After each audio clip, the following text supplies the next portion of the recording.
اللہ کے نام سے شروع جو نہایت مہربان ہمیشہ رحم فرمانے والا ہے۔ سو تم اس ذبیحہ سے کھایا کرو جس پر ذبح کے وقت اللہ کا نام لیا گیا ہو، اگر تم اس کی آیتوں پر ایمان رکھنے والے ہو۔ اور تمہیں کیا ہے کہ تم اس ذبیحہ سے نہیں کھاتے جس پر ذبح کے وقت اللہ کا نام لیا گیا ہے؟ تم ان حلال جانوروں کو بلا وجہ حرام ٹھہراتے ہو، حالانکہ اس نے تمہارے لیے ان تمام چیزوں کو تفصیلاً بیان کر دیا ہے جو اس نے تم پر حرام کیے ہیں، سوائے اس صورت کے کہ تم محض جان بچانے کے لیے ان کے بقدر حاجت کھانے کی طرف انتہائی مجبور ہو جاؤ۔ سو اب تم اپنی طرف سے اور چیزوں کو مزید حرام نہ ٹھہرایا کرو، بے شک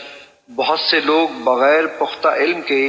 اپنی خواہشات اور من گھڑت تصورات کے ذریعے لوگوں کو بہکاتے رہتے ہیں، اور یقیناً آپ کا رب حد سے تجاوز کرنے والوں کو خوب جانتا ہے۔